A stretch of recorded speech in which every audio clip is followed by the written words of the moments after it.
Hello Aggies, welcome to the UC Davis CS Tutoring Git and GitHub tutorial.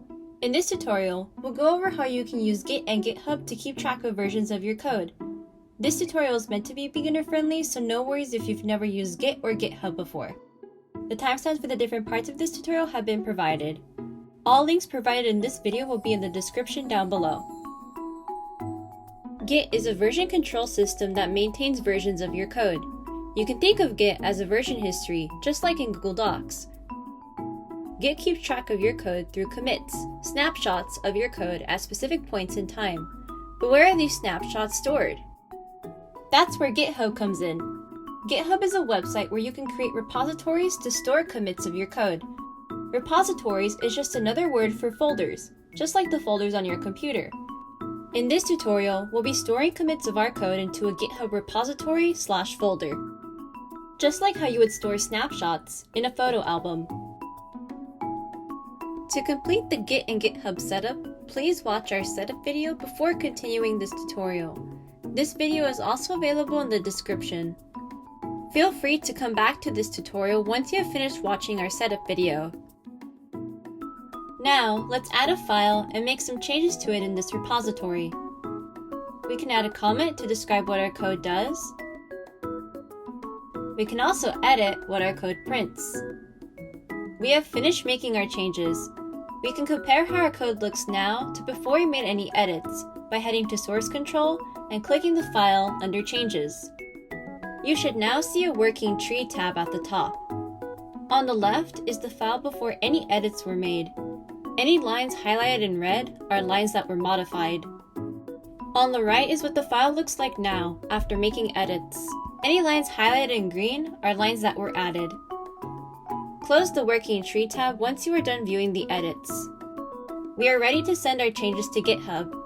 To do this, we must add the files we edited by heading to Source Control and clicking the plus sign to the right of the file name.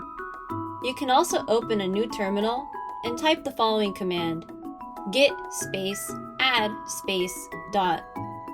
Once you have added your file, you should see it under the Stage Changes section in Source Control. You can also type git space status on the terminal and see if it is under the Changes to be Committed section. Now, let's take a snapshot of our file changes by creating a commit. In the Source Control tab, head to the Message text box entry and create your commit message. A commit message describes the changes you made. Once you are done, click the blue Commit button. You can also create a commit message on the terminal by typing the following command: git space commit space -m space and your commit message in quotes. We can check to see if our commit was created by typing git space log on the terminal. It looks like our commit was created, so we can type WQ to exit the log.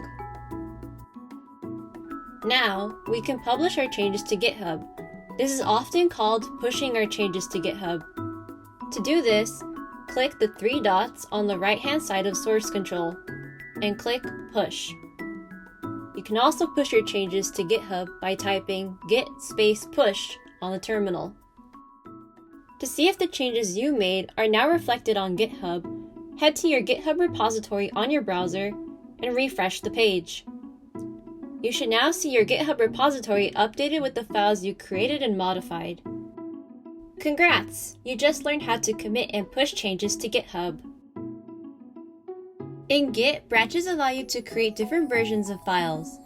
When we made our first commit, we pushed our apples.cpp code to the main branch.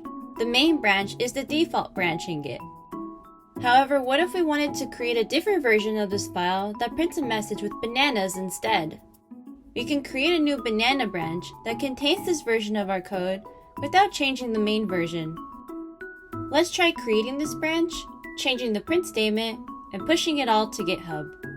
Head to VS Code, then click the main branch icon at the bottom left corner of the screen. Type in the name of your new branch. Once you are done, click Create New Branch.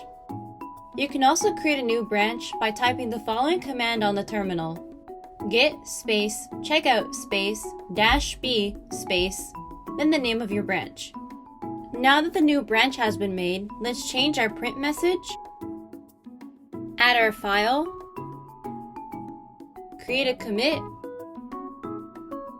and click Publish Branch.